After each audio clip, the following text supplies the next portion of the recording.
और भी चाहिए जानना। ऐसा है कि for me this renewable energy is article of faith. और जब मैं सोलर एनर्जी हो, विंड एनर्जी हो और भी जितने प्रयोग है उसको मैं कर रहा हूं। We are on 4th government in the world जिसने क्लाइमेट चेंज डिपार्टमेंट बनाया है। भारत सरकार का भी क्लाइमेट चेंज डिपार्टमेंट नहीं है। We are 4th in the world. क्योंकि मेरा कमिटमेंट है कि भाई हम लोगों को फ्यूचर जनरेशन की ओर भी देखना चाहिए और हम फ्यूचर जनरेशन की ओर देखने की कोशिश करते हैं। एनर्जी सेक्टर ऐसा है कि जिसमें हमें बहुत बारीकाई से काम करना चाहिए और इसलिए हमने वी आर फर्स्ट गवर्नमेंट जिसने सोलर पॉलिसी लाई। भारत सरकार भी नहीं लाई थी और तब हमने किया था कि हम 13 रुपये में बिजली लेंगे। अब आप जानते हैं हमारे देश में मीडिया का जैसा स्वभाव है कि कोयला और गैस से 3 रुपये में बिजली मिलती हो और मोदी ये कहे कि मैं 13 में लाऊंगा, तो कितने भयंकर भ्रष्टाचार के आरोप लगे होंगे। मोदी सब बेच रहा है, बिकने को ऐसा पता नहीं, जात जाति का भात भात का लगा होगा।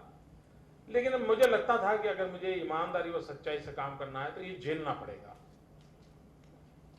हुआ है कि कुछ दिनों के बाद भारत सरकार सोलर पॉलिसी लेके आई और उसने फुल स्टॉप कॉमा के साथ हमारी पॉलिसी को अडॉप्ट कर दिया। लेकिन एक काम किया उन्होंने, हमने 13 रुपया रखा था, उन्होंने 19 घोषित कर दिया। अब हम फंस गए। हमने कहा यार मेरा स्टेट इतना छोटा, हिंदुस्तान इतना बड़ा, मैं कहां कंपटीशन करूंगा। ये 19 वाले में सब जाएंगे, 13 में कौन आएगा। और स्वाभाविक है, आप व्यापारी लोग तो जहां ज्यादा मुनाफा मिलेगा वहां जाओगे, कोई 13 रुपये को कोई आएगा। लेकिन हुआ उल्टा। भारत सरकार ने 19 रुपया कहने के बाद भी 120 मेगावाट बिजली सोलर में कर पाए हैं। हमने 13 रुपया होने के बाद भी हम 750 मेगावाट करके एशिया में सबसे बड़े सोलर एनर्जी निर्माण करने वाले बन गए हैं। तो ये हमने, अब मैं मानता हूं गुजरात गेम चेंजर बना है। गेम चेंजर मैं इस अर्थ में कह रहा हूं कि हमारे देश में एक जमाना जब मोबाइल फोन आया था तो 16 रुपया, 20 रुपया, 25 रुपया 1 मिनट का इसकी चर्चा होती थी। धीरे धीरे धीरे करके वो 25 पैसे भी नहीं रहा। Game changer. मित्रों, सोलार के विषय में ऐसा था कि सोलार बहुत महंगी है, उसको हाथ नहीं लगाया जा सकता। गुजरात ने जो इनिशिएटिव लिया उसके कारण सोलार इक्विपमेंट मैन्युफैक्चरिंग की संभावना बढ़ी। दूसरी तरफ चीन में काफी रिसेशन आया इस क्षेत्र में, चीन के पास काफी सरप्लस इक्विपमेंट मिले। तो इन दोनों का बहुत बढ़िया तालमेल हमने मिला करके तीर मारा था और उसका ये फायदा हुआ कि आज कोल और गैस 5 रुपए की ओर आगे बढ़ रहे हैं। और मजा ये है कि सोलर और विंड 5 की तरफ नीचे आ रहे हैं। And this is what the game changer what I से।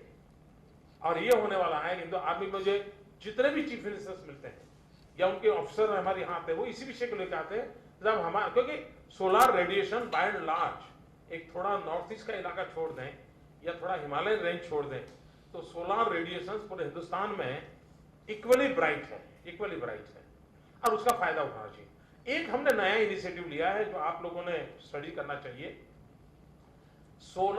कैनाल सोलर पैनल लगाए हमने।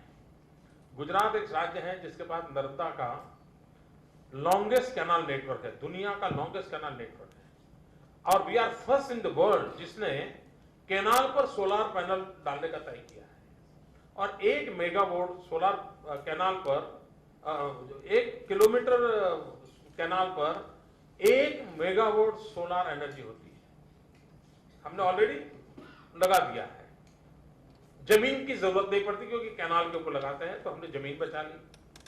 और मैं पक्का अंधावादी हूं, तो मैं जानता हूं चीजों को बचाना कैसे। जमीन बचाई। दूसरा, ट्रांसमिशन लॉस बच गया क्योंकि नजदीक में ही गांव होते हैं, वहीं बिजली दे देना है तो ट्रांसमिशन लॉस कम हो गया। तीसरा, अगर जमीन पे सोलर करते हैं तो हीट पावर जनरेशन में रुकावट बनता है। सोलर एनर्जी में हीट के कारण सोलर एनर्जी पैदा नहीं होती, लाइट के कारण पैदा होती है। मैक्सिमम लाइट से पैदा होती है, मैक्सिमम हीट से नहीं। और इसलिए अगर जमीन गर्म होती है तो एनर्जी जनरेशन कम होता है। कैनाल पर सोलर पैनल डालने के कारण नीचे पानी बह रहा है और नीचे ठंडक रहती है। और नीचे ठंडक रहने के कारण 16% एक्स्ट्रा एनर्जी जनरेशन हो रहा है, जो बैंक रेट से भी ज्यादा मुनाफा देता है। यानी बैंक लोन अगर 12% ब्याज से लिया है तो 60% एक्स्ट्रा एनर्जी देता है। अभी मैंने आईआईटी के लड़कों को बुलाया था और उनसे मैंने कहा है कि मुझे एक और प्रयोग करके दीजिए, माइक्रो हाइड्रो टर्बाइन ला करके, ऊपर सोलर पैनल होगी, नीचे हैंगिंग माइक्रो हाइड्रो टर्बाइन होंगे, कैनल का पानी जो भी स्लो गति से बहता है तो भी ये माइक्रो हाइड्रो टर्बाइन चलेगा, तो हाइड्रो एनर्जी निकलेगा, सोलर एनर्जी निकलेगा, जमीन बचेगी, ट्रांसमिशन लॉस बचेगा, और 1 किलोमीटर कैनाल पर सोलार का सेंटर होने के कारण 1 साल में 1 करोड़ लीटर पानी इवोपरेट होने से बचता है।